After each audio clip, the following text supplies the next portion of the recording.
un breve pensiero.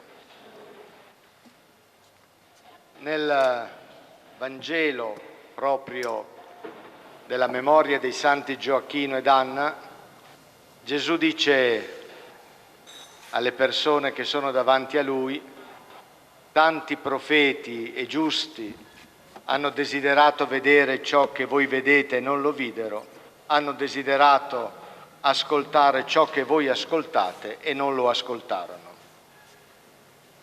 Ecco, la parola di Gesù è l'unica parola capace di cambiare la nostra vita, di renderla vera, buona, bella. È l'unica parola capace di portare a maturazione le potenzialità di bene che sono presenti in ogni uomo, in ogni uomo. Nel vocabolario di Dio il termine spacciato non esiste. Tutto questo però non si produce in modo automatico, quasi magicamente. Occorre che la parola di Gesù ascoltata sia accolta in pienezza nella nostra vita. Accoglienza piena è quando la parola ascoltata viene meditata. Che cosa vuole dire questa parola in sé? Che cosa vuole dire a me oggi che mi trovo in questa particolare situazione? E poi certamente parola messa in pratica, e questo ti consente di comprenderla ancora meglio. Accoglienza piena è quando si è fedeli alla parola ascoltata, quando si è disposti, per restare fedeli alla parola ascoltata, ad andare controcorrente. La parola, se non è attestata da una testimonianza credibile e gioiosa, resta sterile, perché è un dono e come ogni dono soggiace ad una regola ferrea: o è ridonato o muore. E la parola la si ridona attraverso la testimonianza. E infine, accoglienza piena della parola è quando rinuncio a essere posseduto dalle cose che passano, è quando decido di guarire dalla malattia dell'accumulo, è quando scelgo di smettere di vivere solamente per me stesso, iniziando a vivere anche per gli altri, consapevole che sarò felice solo se renderò felice gli altri. E tra questi altri, nella memoria dei santi Gioacchino ed Anna, vogliamo in modo particolare ricordare i nonni e le nonne. A loro, per chi ha la fortuna ancora di averli, va questa sera il nostro abbraccio grato e affettuoso. Amen.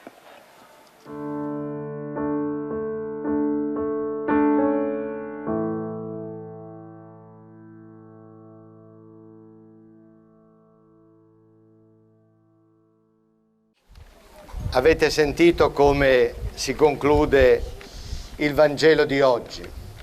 Molti profeti e giusti hanno desiderato vedere ciò che voi vedete e non lo videro, hanno desiderato ascoltare ciò che voi ascoltate, ma non lo ascoltarono.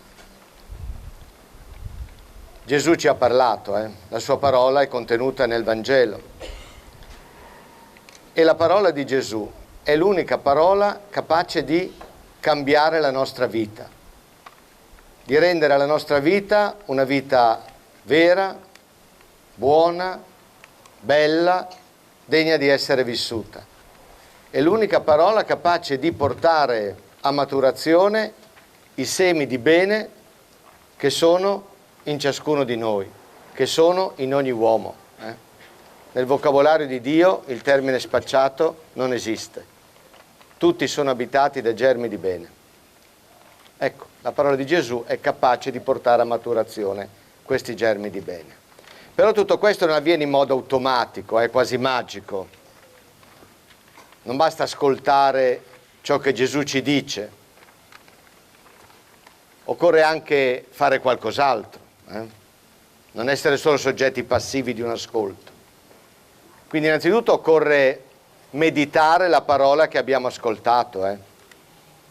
Che cosa vuol dire a me oggi questa parola che ho ascoltato? A me che mi trovo in questa particolare situazione. E poi occorre metterla in pratica questa parola.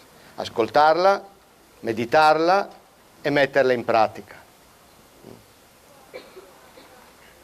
Poi occorre restare fedeli a questa parola anche quando questo significa andare controcorrente.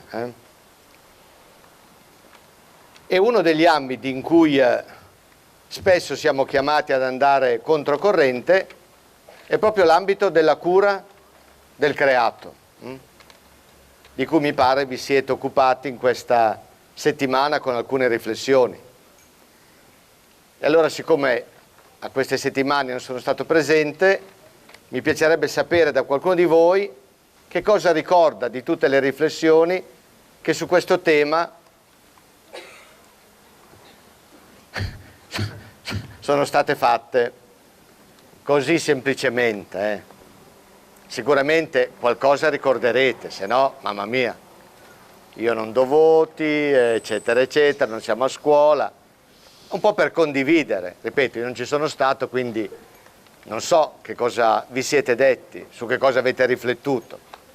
E allora così, molto liberamente, no dai, cioè vengono colpiti sempre da una timidezza assoluta, ma qui non siamo a scuola, Dai, qualcuno che mi dice un pensiero che ha ritenuto di tutte le riflessioni che sono state fatte in queste un pensiero. Ecco, mi è rimasto questo in testa. Un pensiero sarà rimasto. Oh là, uno che rompe il ghiaccio, dai. Tranquillo.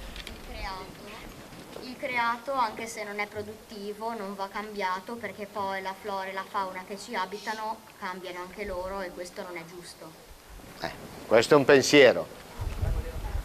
Oh dai, qualcosa si smuove. Che il creato deve essere sempre rispettato. Ok.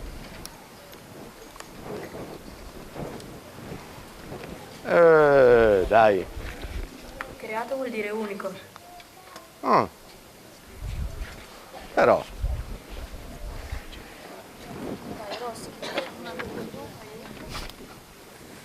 Che dovremmo osservare anche quello che ci sta attorno. Cioè? La natura che ci sta attorno, tutto quello che ci sta attorno, perché un giorno potrebbe non esserci più. Bisogna apprezzare. E anche... non lo so.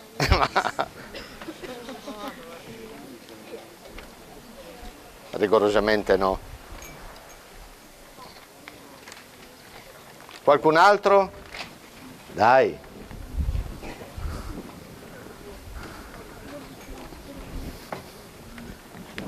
Qualche altro pensiero? No, assolutamente. No.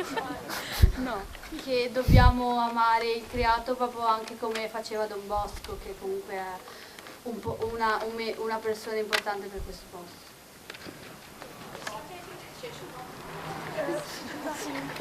Qui qualcosa? Anche le animatrici timide anche loro. E bisogna osservare le cose perché magari domani non ci saranno più. Vi faccio una domanda. Possiamo noi risolvere le cause della povertà presente oggi nel mondo? Sì?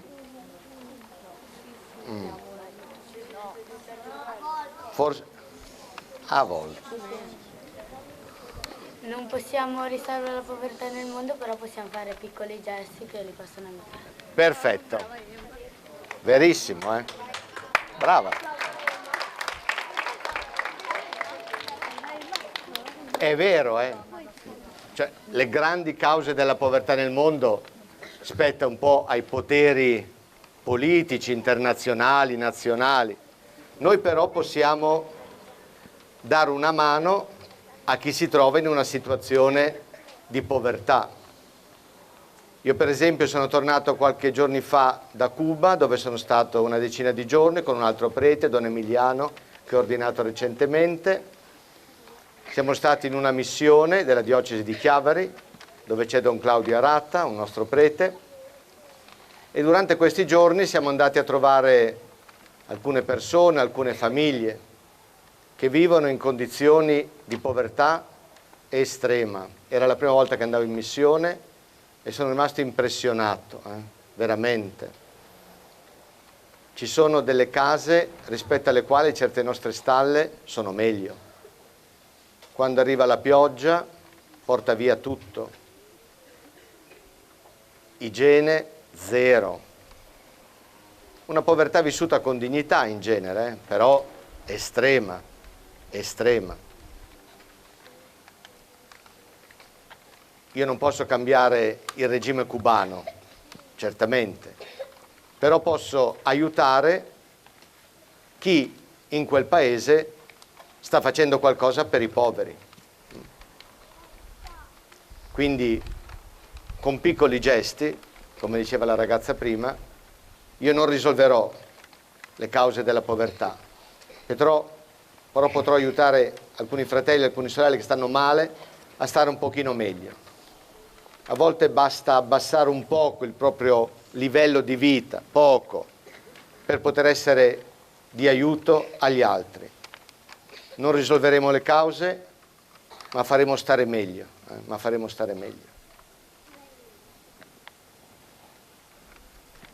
E poi per esempio mi veniva in mente una cosa forse minore, legata un po' alla nostra società. Mi viene in mente la raccolta differenziata. No? Molto spesso sento persone dire: ma dai, che intanto è inutile. È utile o no fare la raccolta differenziata, e perché? Perché aiutiamo l'ambiente. Lo aiutiamo in che modo? Che se facciamo una raccolta differenziata, Beh, che se facciamo una raccolta differenziata possiamo anche salvare molti animali in difficoltà. Ad esempio nei mari ci sono alcuni pesci che sono in difficoltà con la plastica che noi inquiniamo nei per mari. esempio, questo è un bel esempio. Facendo la raccolta differenziata poi si possono riutilizzare certi materiali come la carta, Esatto. la plastica, e quindi si consuma di meno. Perfetto. Facendo una raccolta differenziata possiamo evitare di inquinare anche tipo nei posti così, Esatto. nelle discariche. Sì, esatto. Certi rifiuti, se non vanno messi nella raccolta differenziata, possono essere un problema per l'ambiente. Bene. Vedo che, certo. Quindi, la prima condizione perché la parola di Gesù porti frutto nella nostra vita è ascoltarla, meditarla, metterla in pratica. Seconda condizione, essere fedeli a questa parola, andando se necessario anche controcorrente. E abbiamo visto due esempi, quello sulla povertà, quello sulla raccolta differenziata. Qualcuno potrebbe dire, ma in una predica parlare della raccolta differenziata. Ma questa è la nostra vita di ogni giorno, è fatta anche di questo. L'ambiente lo si rispetta anche in questo modo. Il rispetto dell'ambiente è fondamentale per il nostro presente e per il nostro futuro. E poi la terza condizione perché la parola di Gesù porti frutto nella nostra vita è quella di, come dire, non lasciarsi dominare dalle cose che passano. Spesso noi siamo schiavi delle cose che passano. Occorre guarire dalla malattia di accumulare. Tante persone passano tutta la vita ad accumulare soldi, roba, e poi lasciano qua tutto. Perché la parola di Gesù porti frutto, occorre smetterla di pensare solo a noi stessi e iniziare a pensare anche agli altri. E questo nella convinzione che Si è felici solo quando si riesce a rendere felici gli altri. Non si può essere felici da soli, non si può essere felici da soli. Ecco, chiediamo a Don Bosco, che ha dedicato tutta la sua vita agli altri, in modo particolare ai giovani, alla loro formazione, ha speso la loro vita per loro, fino alla fine, consumandosi in un modo incredibile per loro. Chiediamo a Don Bosco che ci aiuti ad essere ragazzi, ragazze, uomini e donne che ascoltano la parola di Gesù, la meditano, la mettono in pratica, le sono fedeli anche andando controcorrente e soprattutto si impegnano a non vivere solo per se stessi, ma a vivere anche per gli altri, mettendo la propria vita a servizio degli altri, facendo della propria vita un dono d'amore agli altri, perché solo così realizzeremo quella che è la nostra identità. Noi siamo esseri fatti per amare ed essere amati. La nostra identità non è ciò che abbiamo, ma ciò che siamo, e noi siamo questo. Amen.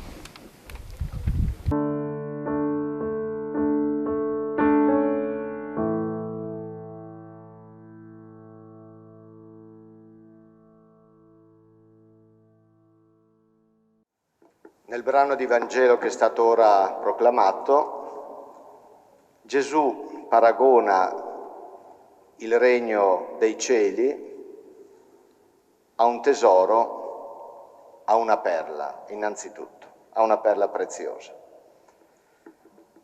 Intanto il regno dei cieli, Gesù non dice il regno nei cieli, il regno nell'aldilà, ma il regno dei cieli. Il regno dei cieli, o regno di Dio, per Gesù è quella società alternativa che gli è venuto ad inaugurare nella sua persona e alla cui realizzazione chiede a ciascuno di noi di collaborare. È quella società alternativa in cui l'accumulo, la libido possidendi, il desiderio smodato di possedere, cede il posto alla condivisione di ciò che si ha, di ciò che si è con gli altri, e in modo particolare con gli ultimi, con gli scartati, con gli emarginati. Il regno dei cieli è quella società alternativa in cui la vendetta cede il posto al perdono, in cui lo sguardo giudicante cede il posto allo sguardo benevolente, in cui chi semina divisione diventa operatore di pace. Il regno dei cieli è quella società alternativa in cui il dominio sull'altro cede il posto al servizio a favore dell'altro. È quella società alternativa in cui l'esclusione dell'altro cede il posto alla inclusione dell'altro, in cui cioè l'altro non viene più avvertito come un pericolo, ma come una risorsa.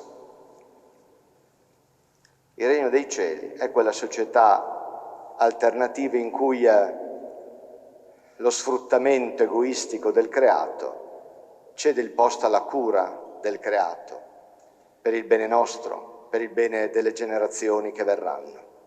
Ecco, è questo il regno che Gesù paragona ad una perla preziosa, paragona ad un tesoro. Chi incontra Gesù, chi accoglie la sua proposta di diventare collaboratore nell'avvento di questo regno, ci dice oggi il Vangelo, fa l'esperienza della gioia.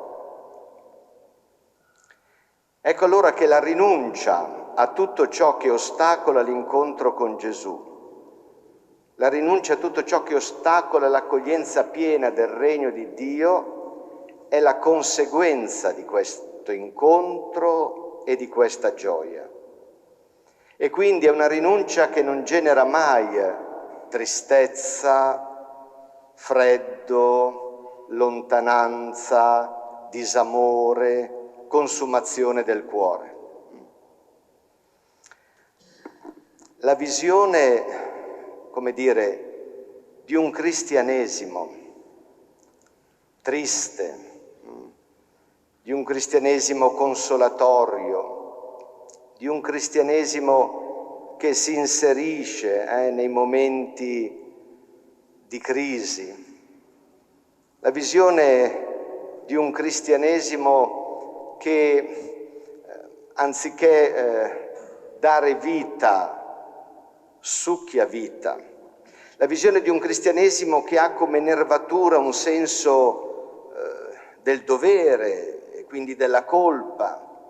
La visione insomma di un cristianesimo grigio e immaturo è lontanissima dalla visione luminosa della fede di Gesù, da quella luminosa visione della fede che Gesù propone oggi a ciascuno di noi. E poi Gesù paragona il regno ad una rete gettata. Questo sta a dire che è un'offerta fatta a tutti, è una possibilità data a tutti. Poi Gesù parla di pesci buoni, di pesci cattivi, di separazione, di fine del mondo.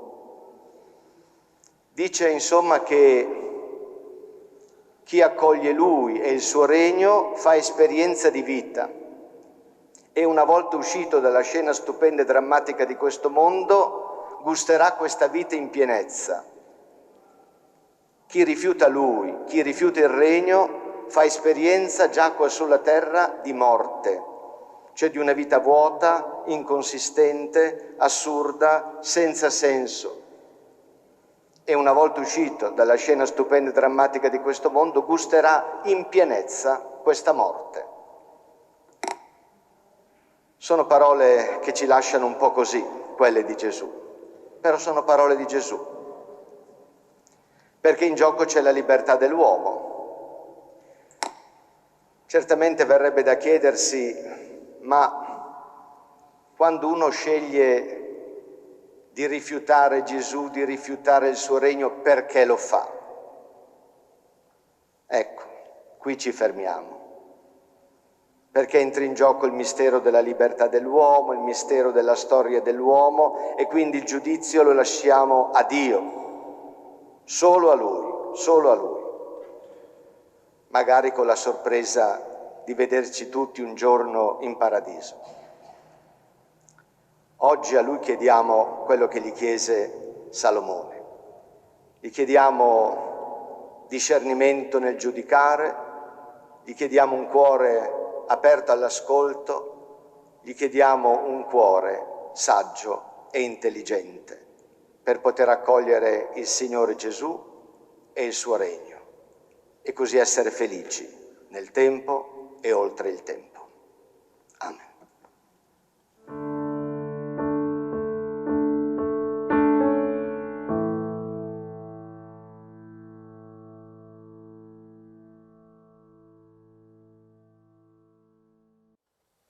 Nel brano di Vangelo che abbiamo ora ascoltato, Gesù paragona il regno dei cieli a un tesoro, a una perla preziosa. Intanto Gesù parla di regno dei cieli, non di regno nei cieli, un regno nell'aldilà. No, no. E allora che cos'è questo regno dei cieli o regno di Dio? È quella società alternativa che Gesù è venuto ad inaugurare nella sua persona e alla cui realizzazione chiede a ciascuno di noi di collaborare. È quella società alternativa perché fondata su valori altri rispetto a quelli abitualmente praticati dai figli di Adamo. È quella società in cui, per esempio, l'accumulo, il tenere per sé, la libido possidendi, questo desiderio smodato di avere, di possedere, cede il posto alla condivisione di ciò che si è, di ciò che si ha con gli altri, soprattutto con gli ultimi, con gli emarginati, con gli scartati. È quella società alternativa in cui la vendetta cede il posto al perdono, in cui colui che semina divisione diventa artigiano di pace. È quella società alternativa in cui lo sguardo giudicante cede il posto allo sguardo benevolente, in cui il dominio sull'altro cede il posto al servizio a favore dell'altro. È quella società alternativa in cui l'esclusione cede il posto alla inclusione, in cui cioè il diverso non è considerato un problema ma una risorsa. È quella società alternativa in cui lo sfruttamento egoistico del creato cede il posto alla cura del creato, per il bene nostro e per il bene delle generazioni che verranno. È questo regno che Gesù paragona ad una perla preziosa, ad un tesoro. E dice anche che chi accoglie Lui, chi accoglie il suo regno, fa l'esperienza della gioia, al punto tale che non esita a rinunciare a tutto ciò che è di ostacolo all'accoglienza piena di Lui e del suo regno. E siccome è una rinuncia che scaturisce dalla gioia, questa rinuncia non genera tristezza, lontananza, disamore, consumazione del cuore. Tant'è che nel Vangelo di Matteo solo per 2 volte compare il termine sacrificio e compare in termini negativi per escluderlo, mentre per ben 6 volte compare il termine gioia. La visione di un cristianesimo triste, consolatorio, che si innesca nei momenti, diciamo così, di crisi, che ha come ossatura un senso del dovere, quindi della colpa, che prosciuga la vita anziché aggiungere vita. La visione di un cristianesimo grigio e immaturo è lontanissima dalla luminosità della fede di Gesù, dalla luminosità della fede che Gesù propone. E poi Gesù paragona il regno dei cieli a una rete gettata nel mare, per dire che questo regno è un'opportunità per tutti. Il lavorare in questo regno è un'opportunità per tutti, nessuno escluso. E poi aggiunge, chi sceglie me, chi sceglie il mio regno, fa l'esperienza della vita, della pienezza di vita e diventa a sua volta datore di vita. E una volta uscito dalla scena stupenda e drammatica di questo mondo, gusterà in pienezza per l'eternità questa vita. Chi invece rifiuterà Lui e il suo regno, farà già qua sulla terra esperienza di morte, e cioè dire di una vita inquieta, vuota, inconsistente, senza senso. E dopo l'uscita da questo mondo gusterà in pienezza questa morte. Sono parole che ci lasciano un po' così, messe sulla bocca di Gesù, che facciamo un po' fatica ad accettare. Però in gioco c'è il mistero della libertà dell'uomo, il mistero della storia di ciascuno di noi, e quindi il giudizio lo lasciamo al Signore. E magari un giorno ci ritroveremo tutti in paradiso, tutti. E poi si conclude dicendo che per questo ogni scriba, divenuto discepolo del regno, è simile a un padrone di casa che estrae dal suo tesoro cose nuove, cose antiche. Lo scriba era un esperto di Sacra Scrittura, era un esperto infallibile, maestro infallibile. Ebbene, di fronte alla novità di Gesù, di fronte alla novità che Gesù, anche l'esperto di Sacra Scrittura, è chiamato da maestro a farsi discepolo, perché se no non può cogliere questa novità. E se accoglierà questa novità, allora saprà interpretare alla luce del Nuovo l'Antico Testamento. L'Antico Testamento si compie nel Nuovo, il Nuovo si compie nel rito, per esempio nel rito che stiamo celebrando, e il rito si compie nella vita extracelebrativa a partire dalla grazia della celebrazione. Chiediamo allora al Signore quello che chiese Salomone, e cioè la capacità di discernere nel giudicare. Chiediamo al Signore un cuore saggio e intelligente. Chiediamo al Signore un cuore capace di ascoltare Dio, di ascoltare i fratelli e le sorelle che Dio ci pone accanto nel cammino della vita. Amen.